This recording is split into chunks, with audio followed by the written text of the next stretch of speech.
Então, boa tarde.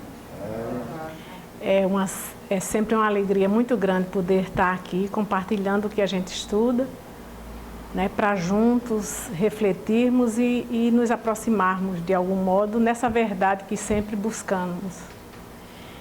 E eu queria apresentar os livros que são a fonte desse trabalho e que vocês podem em casa, no momento que puderem, fazer o aprofundamento, porque não tem como. Nós estamos 30 minutos atrasados, ou seja, ao invés de 1h30, vamos trabalhar apenas uma. Vou espremer um pouco. Então, os fundamentos, vocês acompanhem pelo slide, os fundamentos da teosofia é um texto de John Audio. Esse texto se encontra no Teosofia Nordeste, um grupo no Facebook. Quem ainda não participa deste grupo pode pedir a sua participação nele e aí vocês têm acesso aos arquivos e podem imprimir. Na sequência, a Doutrina Secreta, o volume 1, que é a Cosmogênese, Estudos Seletos em A Doutrina Secreta, de Salomão Lancry, muito bom. O nosso livro base, esse que está em amarelinho, é os Fundamentos da Filosofia Esotérica, de Blavatsky.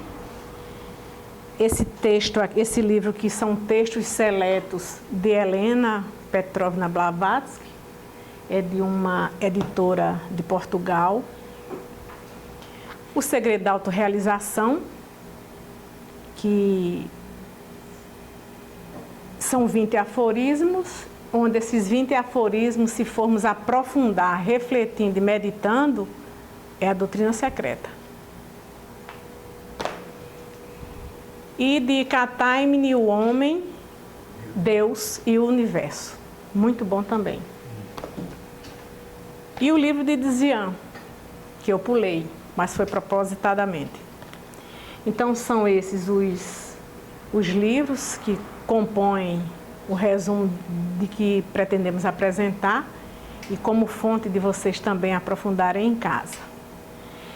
E eu queria começar, apesar de já ter começado,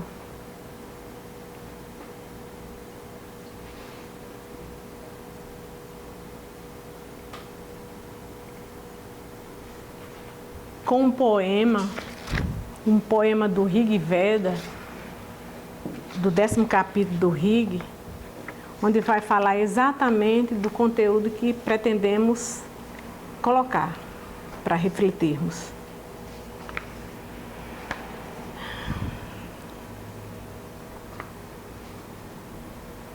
Nada existia, nem coisa alguma. Também não existia o céu luminoso, e nem o grande dossel celeste abria-se lá em cima. O que cobria tudo? O que dava abrigo? O que estava oculto? Seria o abismo sem fundo da água? Não havia morte. Entretanto, nada era imortal. Não havia fronteiras entre o dia e a noite. Somente o Um respirava exânime por si mesmo. Além dele, nada existia. Havia as trevas e, a princípio, tudo estava imerso na escuridão profunda. Um oceano sem luz.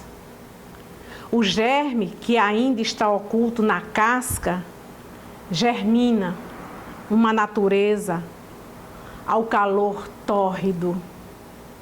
Quem conhece o segredo? Quem o anunciou? De onde? De onde surgiu essa criação multiforme? Os próprios deuses só nasceram mais tarde. Quem sabe de onde surgiu essa manifestação multiforme? De quê? De onde essa grande criação surgiu? Se a sua vontade foi quem criou, ou quedou-se muda, o Altíssimo Vidente, que está no céu mais alto. Ele o sabe, ou talvez nem mesmo ele saiba. Esse é o poema de Rig Veda.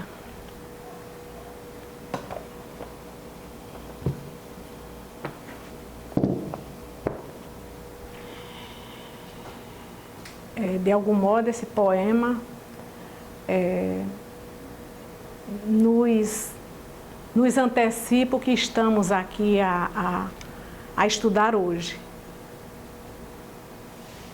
Então, a doutrina secreta estabelece 3 proposições fundamentais.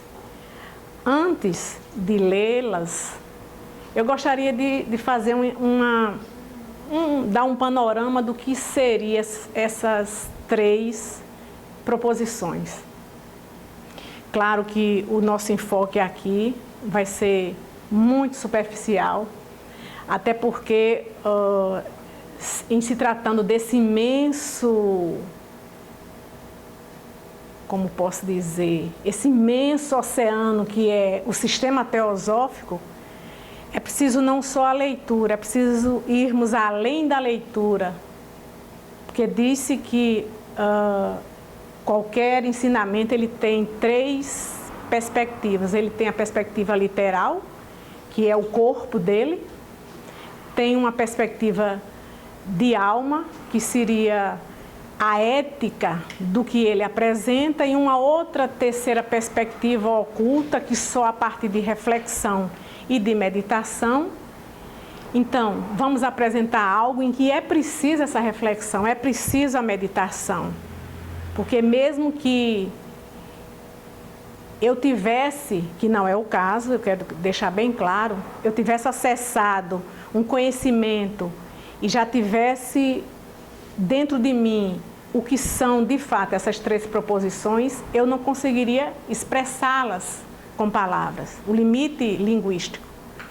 Então é preciso que reflitamos, que meditemos para trazer algo mais substancial ao que vamos apresentar. Então, essas 3 proposições, a primeira, vamos imaginar, de um macro para uma coisa menor, mas ainda muito grande. Então, a primeira proposição, ele vai falar daquilo, do absoluto, do qual esse verso do Rig Veda coloca. Dessas trevas, não temos com o nosso intelecto acessar o que seria esse absoluto. E aí vocês podem se questionar, eu também. Então, se nós não compreendemos, por que estamos aqui a estudar, né? Mas de algum modo, sem conseguir acessar o que representa, o que significa este absoluto, aquilo que na tradição cristã confundiu-se, colocou-se Deus como aquilo, um Deus antropomórfico. Mais adiante nós vamos esclarecer melhor. Esse aquilo é inacessível até mesmo para o logos do nosso sistema solar. Então, vocês imaginem, se é inacessível a última hierarquia do nosso sistema, imagina para nós, seres mortais ainda imperfeitos nessa caminhada. Mas, mesmo assim, com o conhecimento, pelo menos intelectual, do que seria essa primeira proposição, nós chegamos a uma condição de saber que existe algo além desse Deus antropomórfico, que, por sermos ocidentais, fomos criados pensando que esse Deus era aquilo, ou absoluto, onde não é. Esse Deus dos cristãos, ele está dentro da manifestação, ou seja, ele está sujeito a espaço e tempo, e à limitação do que o espaço e tempo propõem. A segunda proposição já vai falar de uma manifestação da existência, ou seja, de um Manvantara. O que é Manvantara? É o processo de manifestação que acontece, no nosso caso, no sistema solar, no universo. E vai falar também, propõe essa segunda proposição, dos ciclos, de que tudo é transitório, de que existe a lei dos ciclos, a lei da temporalidade, a lei da periodicidade e sob as quais nós, seres humanos, homens, estamos submetidos também.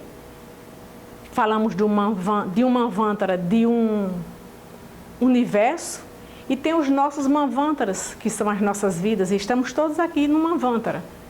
Quando a vida se eximir desse corpo físico, entramos no Pralaya.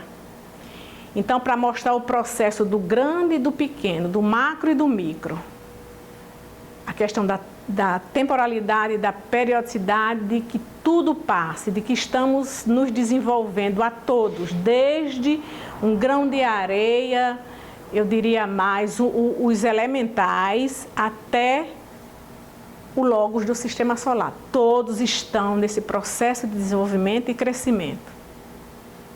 E a terceira proposição diz uma coisa fantástica, pelo menos para mim, é de um alento profundo.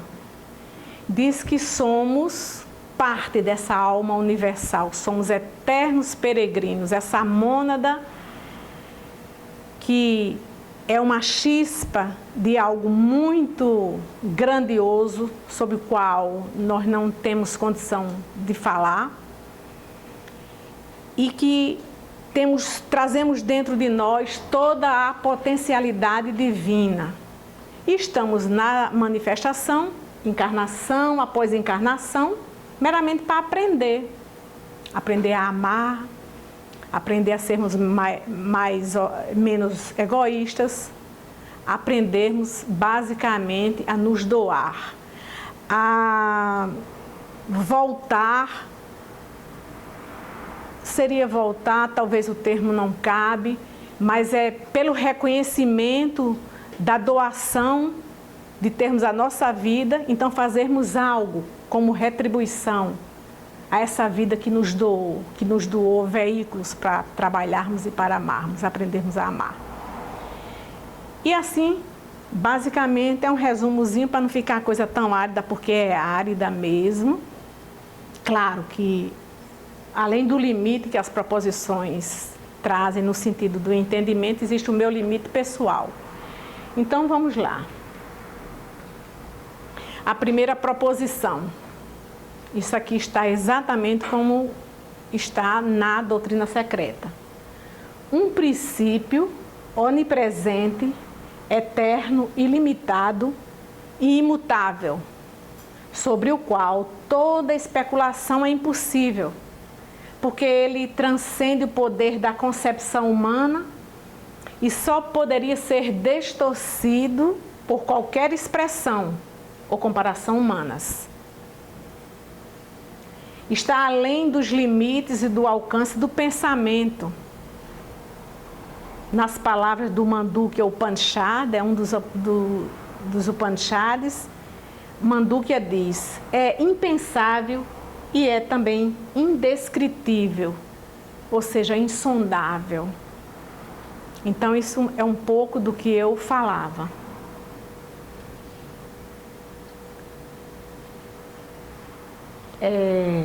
Em Luz no Caminho, então eu vou colocar um pouco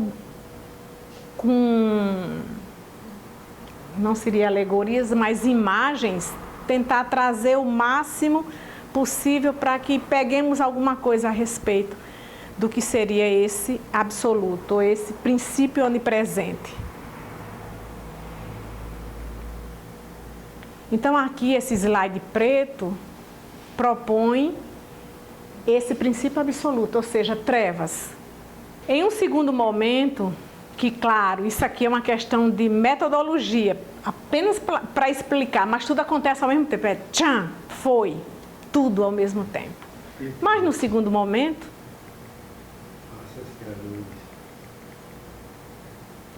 aparece um disco branco sobre esse fundo preto, essas trevas. Então vamos ler o que o livro de Dizian diz. Um disco de brancura imaculada no interior de um fundo preto, o cosmos na eternidade, antes de um novo despertar da energia, ainda em repouso, a emanação do Logos. Então, esse disco de brancura imaculada está aí, ainda não despertou. Tudo que vamos falar a respeito do primeiro Logos, fica bem claro isso na nossa mente, em que não havia nada de manifestação, nada de existência, nada fora, tudo dentro. Ou seja, tudo dentro do absoluto. Num terceiro momento, surge este ponto, no centro desse disco de brancura imaculada. Então, um ponto no centro.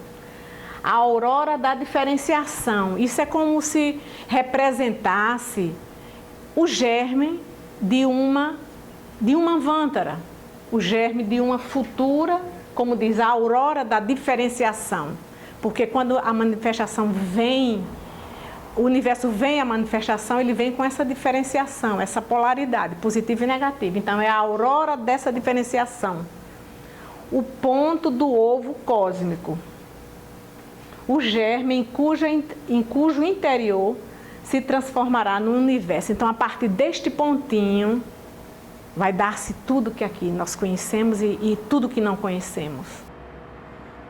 Porque toda essa manifestação não dá-se apenas no plano físico, no mundo material. Aliás, é o último plano que chega, se bem que é tudo ao mesmo tempo.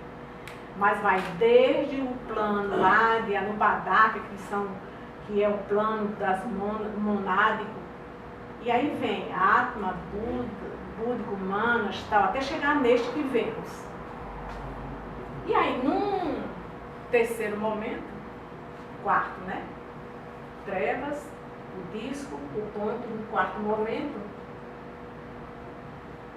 surge essa linha horizontal no centro desse disco branco. Então, o ponto, aquele ponto que nós vimos, esse ponto germe, ele se transforma num diâmetro, já simboliza uma mãe natureza divina e imaculada, contida no infinito absoluto que a tudo abarca. É grandioso demais, né, gente? A eterna mãe.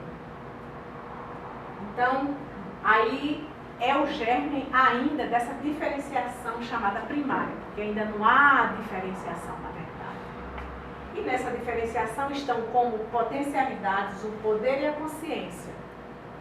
A consciência enquanto Shiva, o termo em sânscrito, e Shakti, poder. Então essa diferenciação, esse germe, é a partir daí que a coisa dá-se. E num quinto momento, nós vimos que o anterior era um traço horizontal e agora desce o traço vertical. Podemos chamar aí como símbolo da cruz, o Cristo crucificado na matéria, que somos nós. Quando o diâmetro é cortado por uma linha vertical, transforma-se na cruz terrena.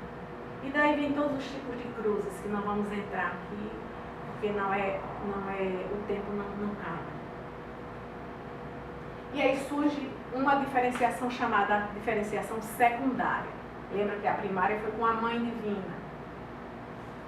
E podemos lembrar também que na Bíblia Sagrada dizia o Espírito pairava sobre as águas. Essas águas enquanto a Mãe, enquanto a matéria, enquanto o mistério da ilusão que é Maia. E nessa segunda diferenciação surgem o eu e o não eu, o ser ou não ser. O eu enquanto sujeito, que é o observador, e o não eu, que é o objeto, que está fora de mim, entre aspas, porque nada está fora, nada está dentro. Aliás, tudo está dentro. Tudo está dentro do aquilo, absoluto, da onipresença. Eu trouxe essa imagem só para mostrar, assim, num plano de cima, para vermos a coisa de dentro para fora. Apesar de tudo estar dentro do absoluto, mas por uma questão, vou repetindo, didática, então nós vemos dessa maneira. Falando desse absoluto,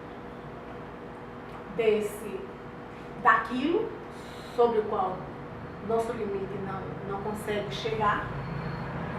Lembra de Shiva e Shakti, os pontos positivos, as forças positiva e negativa.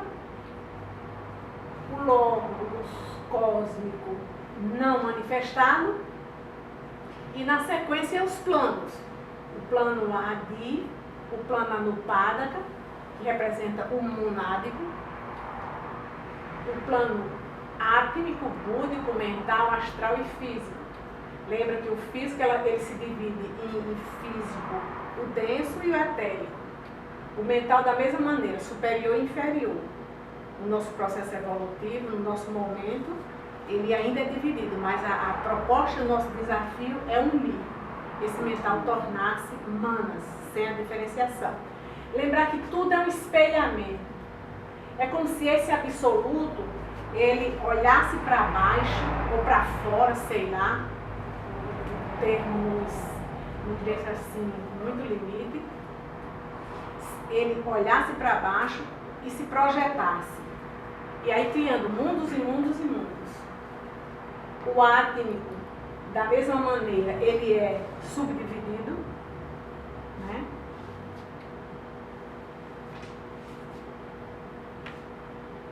Aqui eu trouxe essa imagem também, um diagrama. Aquele nós vimos de cima para baixo. Esse nós vemos como se fosse partido ao meio, essas esferas, partidas ao meio. Da mesma maneira, o absoluto, que já falamos, o plano divino Adi, o plano monádico ou Anupadaka, o átmico, que é subdividido, é o átmico, o plano cósmico, e aquele onde a nossa mônada é individual, o Atma em mim, o Atma em você. O búdico, o mental, que é também dividido, né, superior e inferior, o emocional, o astral, e o físico, denso e etérico.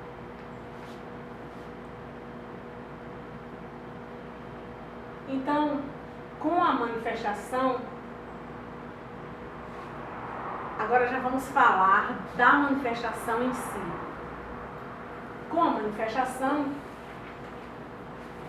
quando o universo vem à manifestação, e para não perder a unidade fundamental da vida, surge uma lei. Essa lei, ela liga todas as partes entre si. A lei de causa e efeito, também chamada a lei do karma, ou lei de compensação, ou lei de harmonia. Lei da harmonia. Então, lembrar o seguinte, que quando o absoluto, lembra daqueles discos, e quando no momento o Logos já manifestado resolve manifestar, criar um universo, a partir dali, entre a criação do universo e o Logos, que vai ser criado, essa lei vai permear tudo, essa lei de causa e efeito. Tudo. Porque é ela quem vai manter o quê? A harmonia do universo. É ela que vai gerar, não seria gerar, mas alimentar a unidade da vida, da qual falamos tanto. E essas duas imagens, elas vão representar a questão dessa unidade da vida. Quando jogamos uma pedra no centro de um rio, o que é que vai acontecer? Vão formar ondas concêntricas e que elas vão até o leito desse rio. Elas vão até aqui e elas vão voltar exatamente ao ponto onde partiu esse movimento. Quando nós estamos falando aqui de proposições fundamentais, mas sempre trazendo para a nossa vida particular. Então, qualquer movimento que fizermos na vida, na nossa vida, e no cosmos, e também em nós, qualquer movimento que colocarmos, esse movimento, ele vai repercutir em todas as partes. Ou seja, quando eu amo, eu não estou amando uma pessoa, eu estou amando o universo. E quando eu odeio, eu não odeio a uma pessoa, eu odeio toda a humanidade. Então, essas ondas, elas vão até o leito, mas necessariamente elas vão voltar ao ponto onde partiram, ou seja, causa e efeito.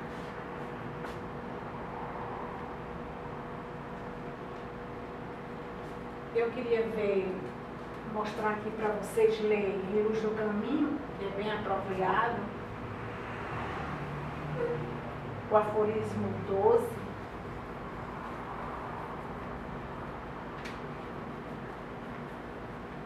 Era para eu ter lido antes, porque diz respeito à nossa condição enquanto homens e enquanto o absoluto.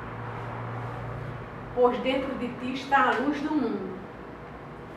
A única luz que pode ser projetada sobre o caminho, ou seja, essa luz está dentro de cada um de vocês, cada um de nós. E só esta luz pode ser projetada no caminho que vamos peregrinar. Essa eterna peregrinação da mônada, é preciso que encontremos essa luz para que essa luz possa iluminar o caminho a percorrer. Se fores incapaz de percebê-la dentro de ti, é inútil procurá-la em outra parte. Está além de ti, porque quando alcançares, já te perdeste. É inatingível, porque sempre recua. Então, entrarás na luz, mas nunca tocarás a chama. Dá para entender, né?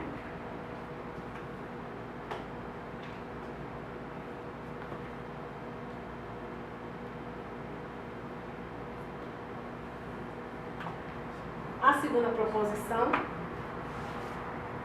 ela vai falar a eternidade do universo em toto ou no todo, como plano ilimitado, sendo periodicamente cenário de inúmeros universos que se manifestam e desaparecem incessantemente, chamados de estrelas em manifestação, isso com relação aos universos, e centelhas da eternidade com relação ao homem.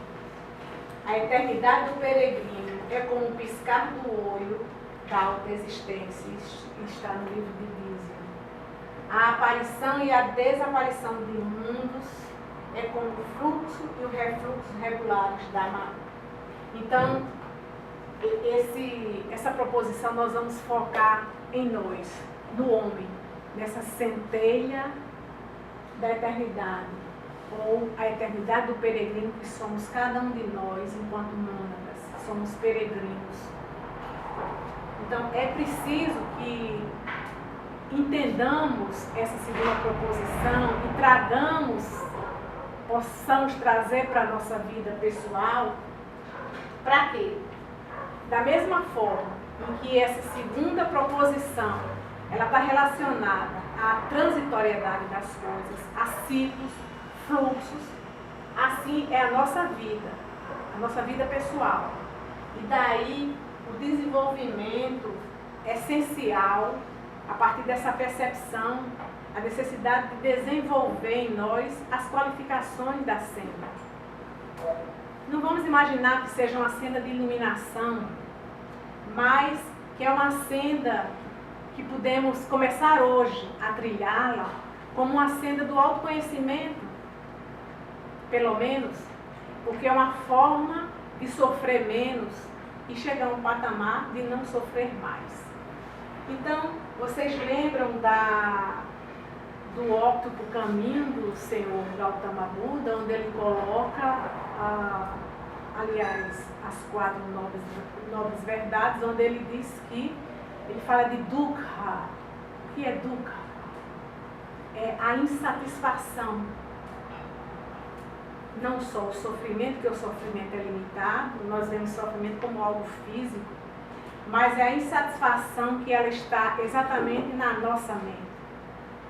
Então é preciso, para que possamos sair dessa insatisfação, eu acho até muito benéfica quando essa insatisfação chega, porque é a partir dela que vamos dar os passos necessários na nossa peregrinação.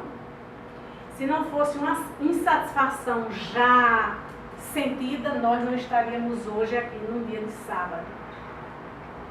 Então, foi preciso esse movimento dessa insatisfação para que pudéssemos procurar a nós mesmos dentro de nós. E nesse sentido, o desafio, a sugestão dessas 4 qualificações que elas se encontram aos pés do mestre, elas se encontram no Vivekachudamani, são para que possamos desenvolver essas qualidades que vão nos proporcionar uma vida mais tranquila, mais equânime, mais cheia de paz, onde possamos ser mais úteis para o outro. Porque se há essa periodicidade no universo, na natureza, nós vemos isso, basta olhar para a lua, para as marés. Então, por que é que nos apegamos à vida, às coisas, a troço, a seja o que tiver na frente, se sabemos, a natureza nos fala a todo momento da transitoriedade das coisas. Então seria falta de inteligência nós nos apegarmos. Né?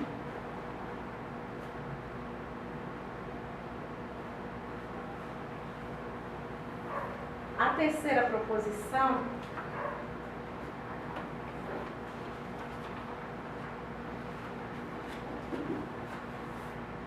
ela vai nos falar da identidade fundamental de todas as almas com a alma superior universal. Lembra que eu falei no início, né? Da terceira proposição. A identidade fundamental de todas as almas com a alma suprema universal. Eu coloquei superior, mas é suprema. Sendo esta última, a alma suprema universal em si, um aspecto daquela raiz desconhecida, da qual falamos. E a peregrinação obrigatória de cada alma, a peregrinação obrigatória de cada um de vocês, de cada um de nós que aqui está, uma centelha desta alma suprema universal, através do ciclo de encarnação ou da necessidade, de acordo com a lei cíclica e kármica, durante todo o período.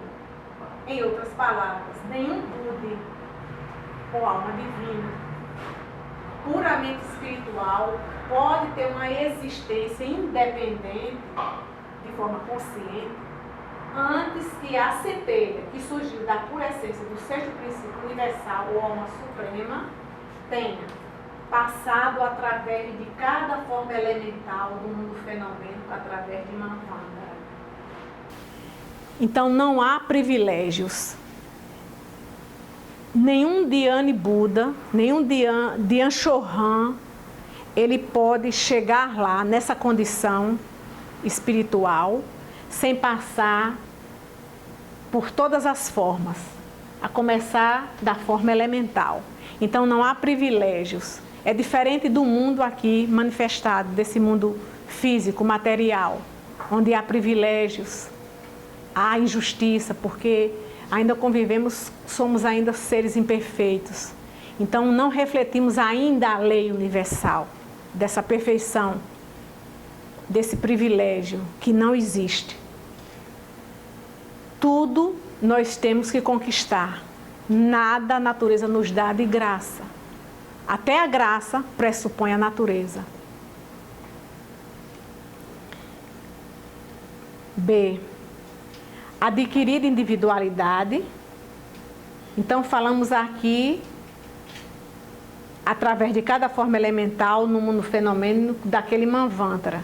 E a partir da individualização, ou seja, quando no processo evolutivo, que passamos por todos os reinos, elemental, primeiro reino elemental, segundo, terceiro, que eles estão num fluxo de involução.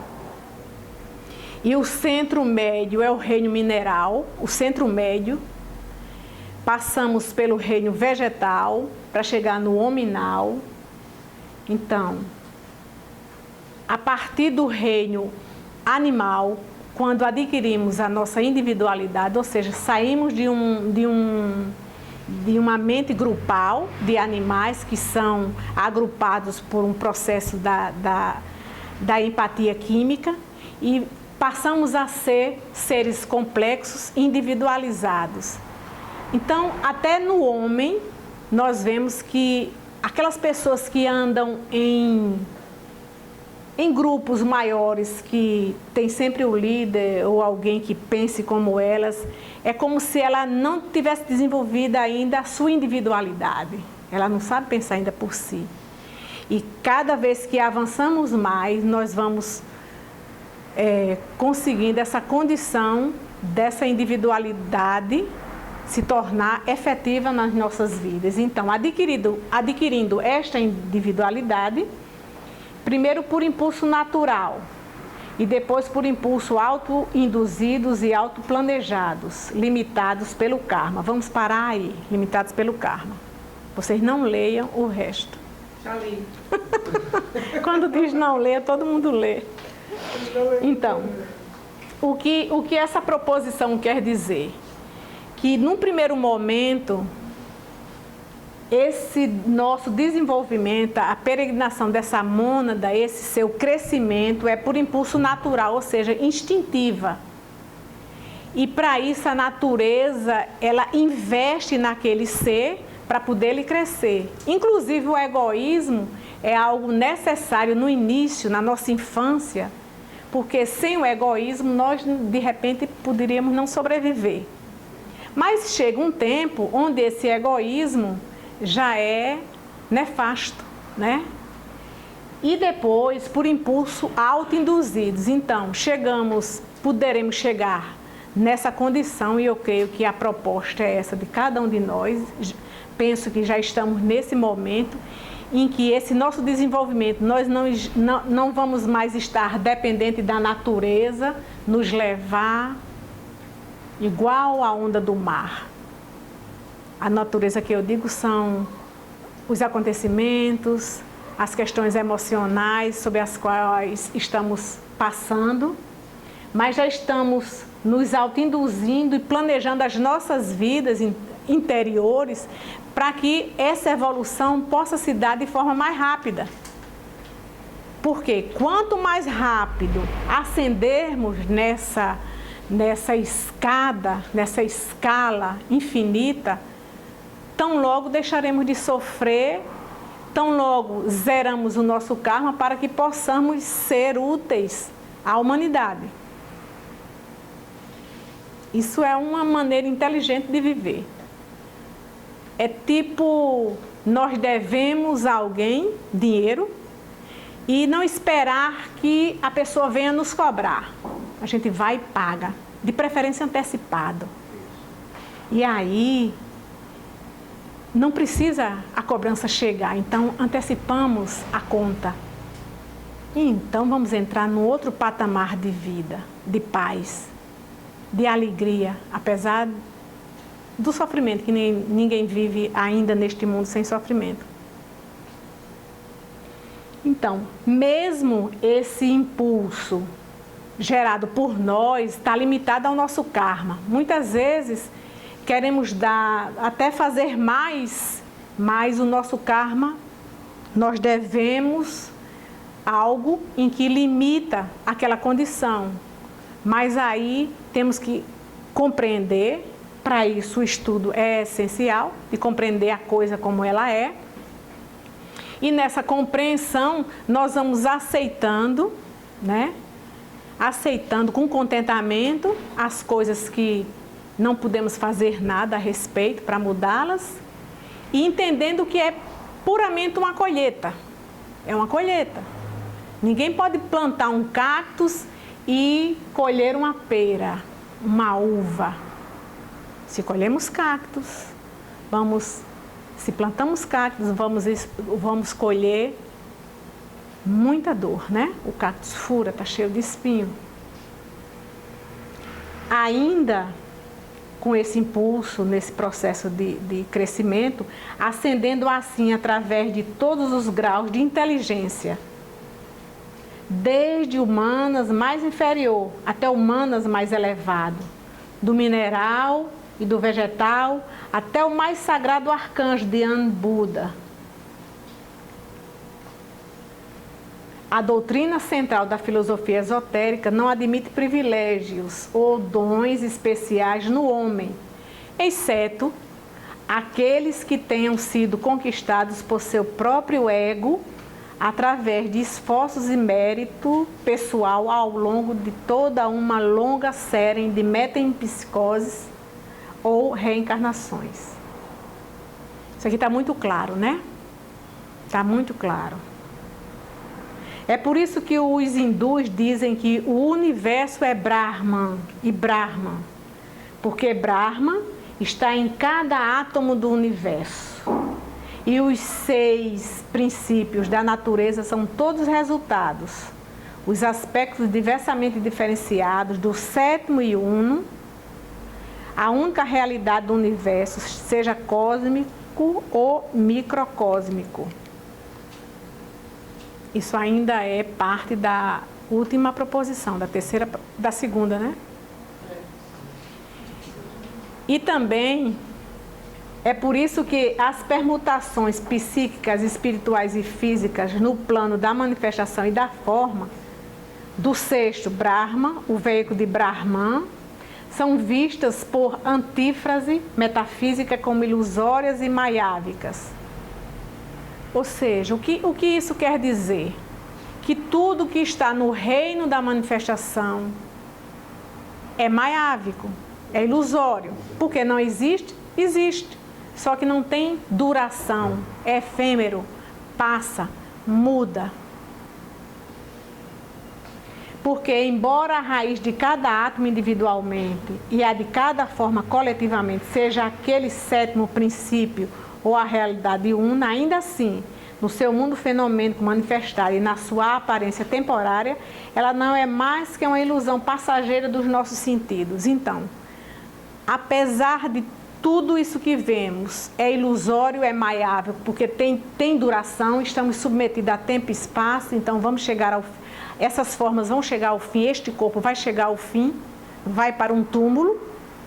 Mesmo este corpo indo para um túmulo, ele tem a raiz dele, é aquela raiz primordial, é fruto daquela raiz. Apesar disto, ele, por estar submetido a tempo e espaço, ele é temporário, transitório.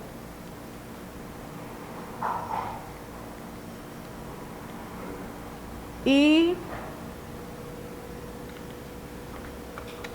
eu queria só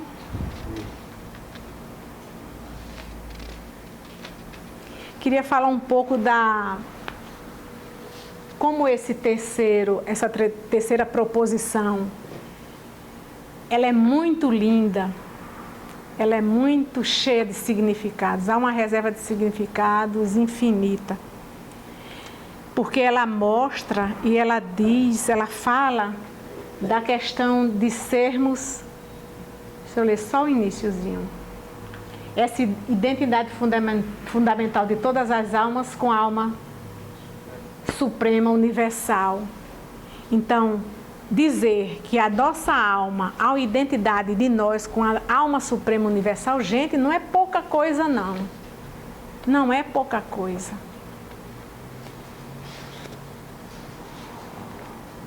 É porque desconhecemos a divindade que há em nós.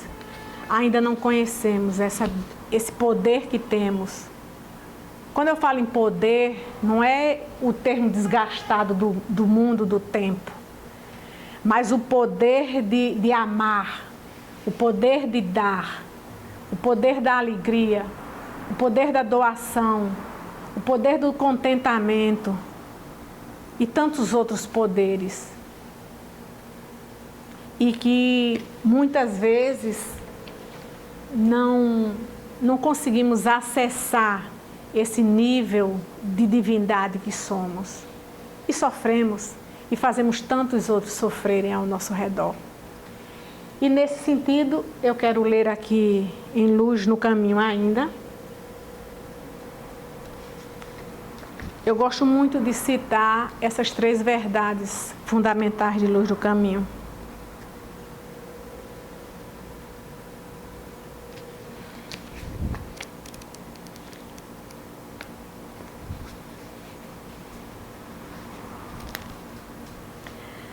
A alma do homem é imortal e seu futuro é o futuro de algo cujo crescimento e esplendor não tem limites.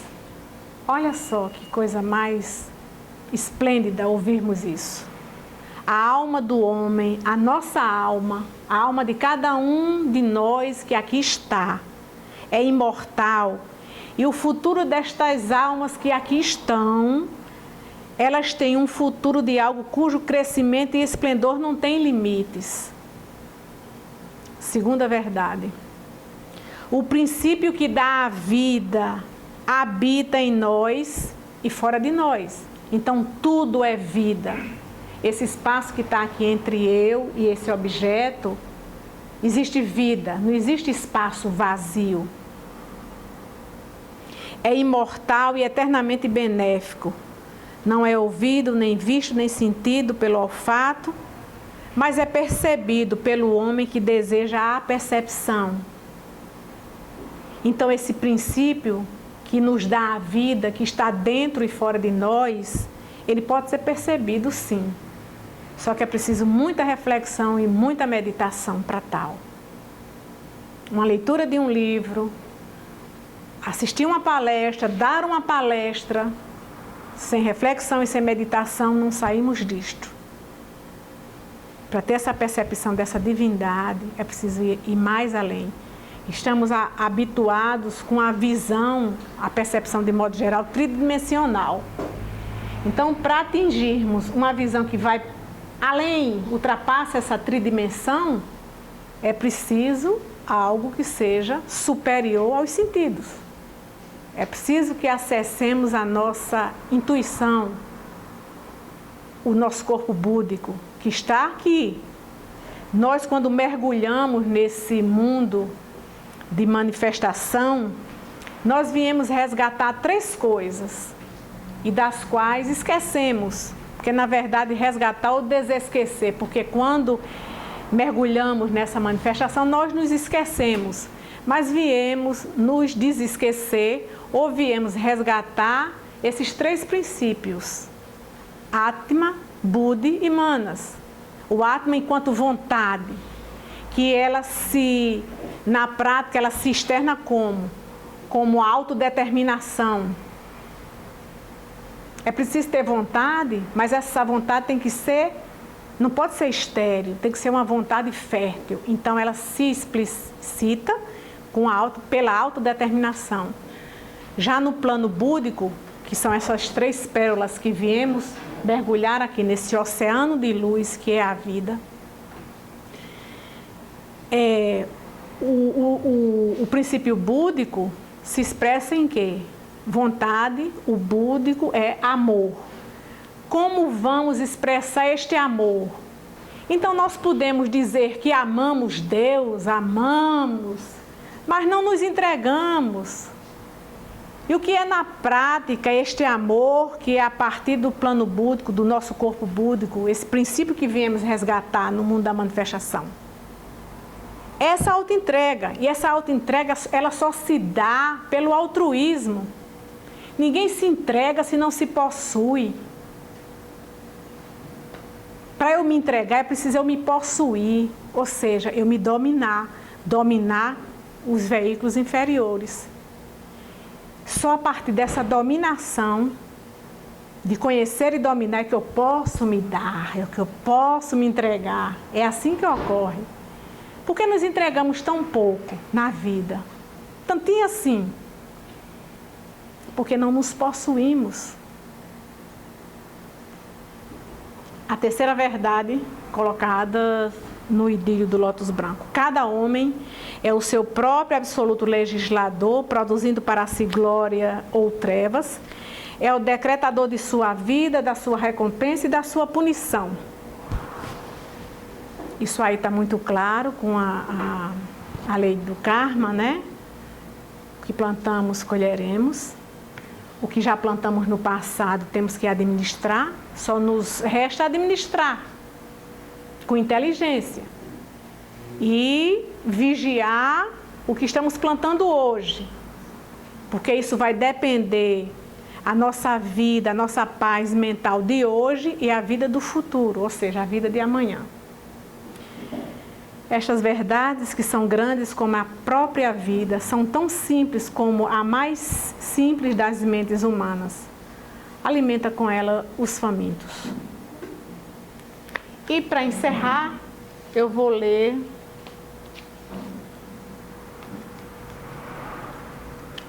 em A Voz do Silêncio. Essa mente suprema universal, também chamada de Alaya, né? Então eu gosto muito desse aforismo 107.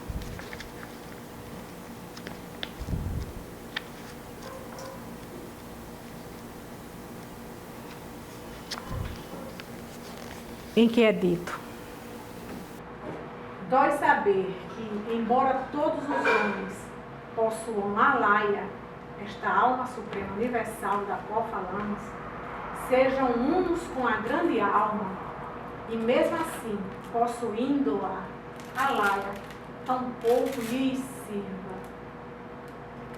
E que possamos aproveitar desta mente suprema universal, desta Alaya, da qual somos um germe dela, somos um com ela, e assim ascendermos na nossa caminhada, na nossa peregrinação aqui na Terra.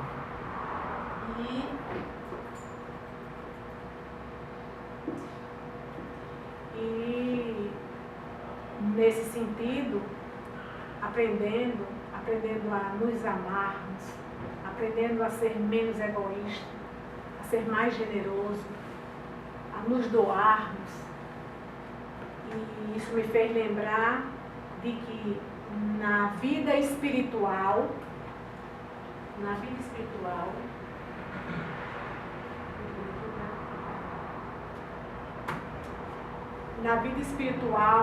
o que a avalanche, ou melhor, a alavanca que nos conduz adiante é o serviço. Não há como nos ascendermos espiritualmente sem serviço. É a mesma coisa como eu exemplificava antes.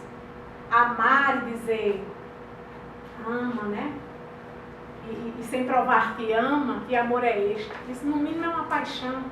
Amor não. Então que possamos aproveitar desta Alaya e darmos os passos necessários nesta caminhada para que possamos ser mais úteis para o mundo, para que possamos ser mais úteis àquelas pessoas que estão ao nosso redor e à humanidade.